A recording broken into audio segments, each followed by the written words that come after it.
Olá, uma vez mais aqui no nosso canal Espiritismo em Pauta. Eu vou apresentar um vídeo para falar hoje sobre uma visão de Eurípides. Nós já fizemos um vídeo sobre Eurípides Barçanufo e essa história aqui eu já conhecia, mas novamente tomei contato com ela e resolvi fazer um vídeo.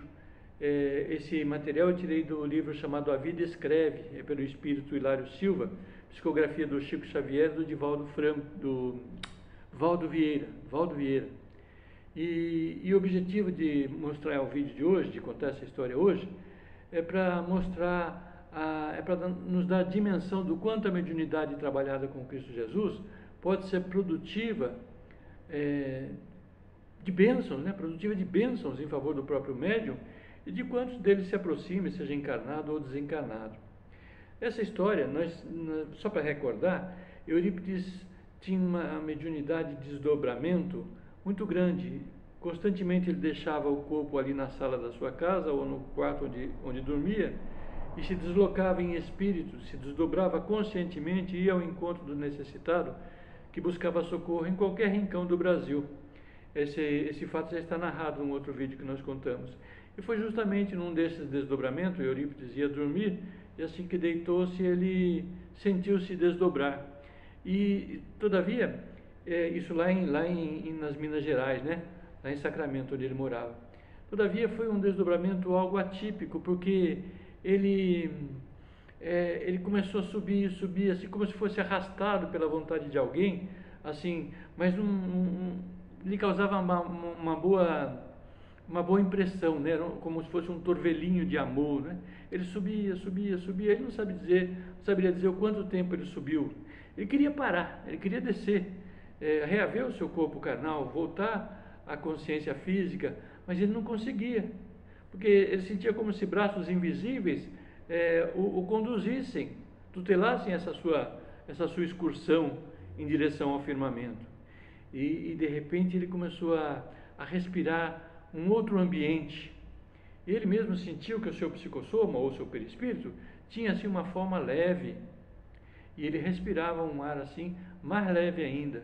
Ele prestou atenção nisso e continuou viajando, prosseguiu na sua viagem na direção do firmamento, e a maneira assim como se fosse um pássaro teleguiado, fosse teleguiado, até que ele se reconheceu então em uma campina verdejante, ou seja, ele pousou numa campina verdejante, e ele começou a prestar atenção e reparou que a paisagem era formosa, exuberante, os aromas eram inenarráveis, nada como aquele aroma ele havia sentido antes, E longe assim, não muito longe na verdade, ele avistou um homem que aparentemente meditava.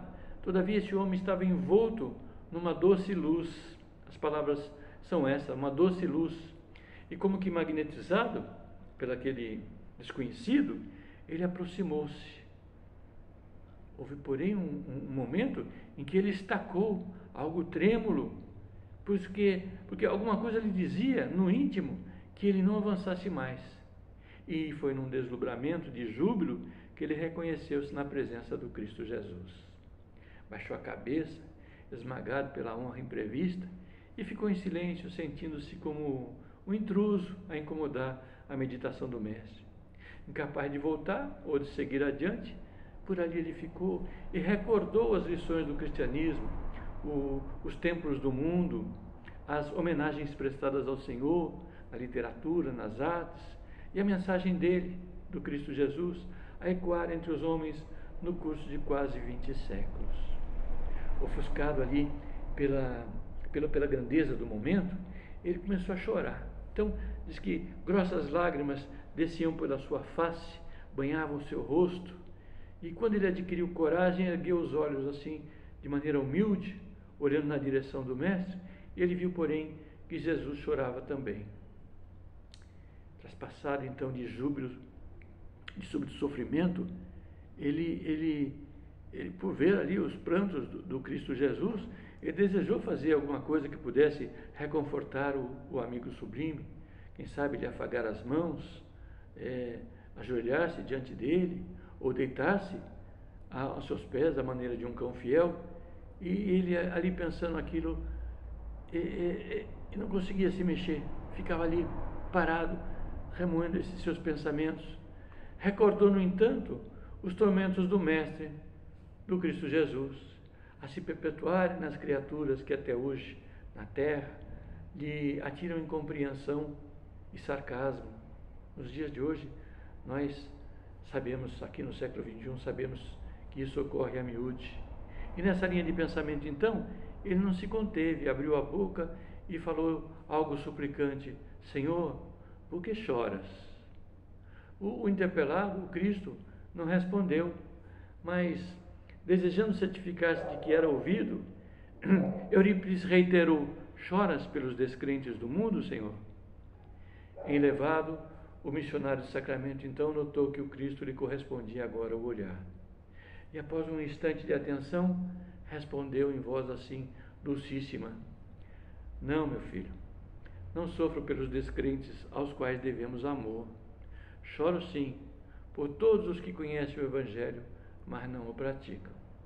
Eurípides não saberia descrever o que se passou com ele naquele momento. Foi como se caísse em profunda sombra ante a dor que a resposta lhe trouxera. Desceu e acordou no corpo de carne. Já era madrugada. Levantou-se, né? O corpo estava deitado, levantou-se e não mais dormiu aquela noite. E desde aquele dia, sem comunicar a ninguém a divina revelação que lhe vibrava na consciência, o encontro que ele teve com o Mestre Jesus, ele entregou-se aos necessitados e aos doentes, sem repouso sequer de um dia, servindo até seu desencarne. É uma história bonita que Eurípides nunca contou para ninguém, né?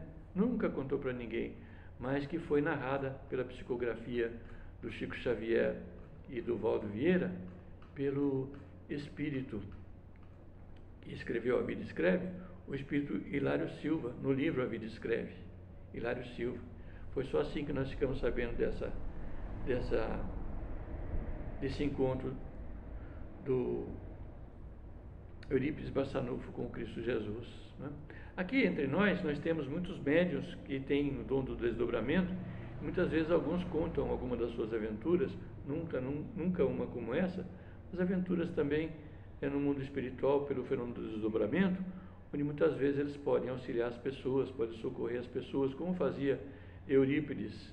Mas você ouviu uma história como essa, na qual o espírito do médium se encontra com o próprio Cristo Jesus, a chamar-lhe a atenção, porque ele conhecia, né? Ele conhecia, sim, o Evangelho de Jesus, já o praticava. Todavia, o potencial dele era muito maior, e ele então ampliou o seu campo de ação, auxiliando a todos, sem exceção. E eu fico pensando em nós, né? Nós que estamos aqui fazendo esse vídeo, estamos vendo esse vídeo, muitos de nós, não todos, naturalmente, e que conhecemos o Evangelho e que ainda não o praticamos no quantum da nossa capacidade. Comente aí o nosso vídeo, se quiser comentar, naturalmente, mas compartilhe, é um pedido que eu sempre faço, compartilhe com seus amigos espíritas, para a gente ampliar o número de inscritos, quem sabe, no nosso canal, e ao mesmo tempo vulgarizar os ensinamentos do Cristo Jesus, muitas vezes em aventuras como essa, do nosso irmão Eurípides Barçanufo, que encontrou-se com o Mestre e esteve face a face com o Mestre, recebendo do Mestre uma orientação para a condução da sua vida. Que Deus nos abençoe a todos. Vamos adiante.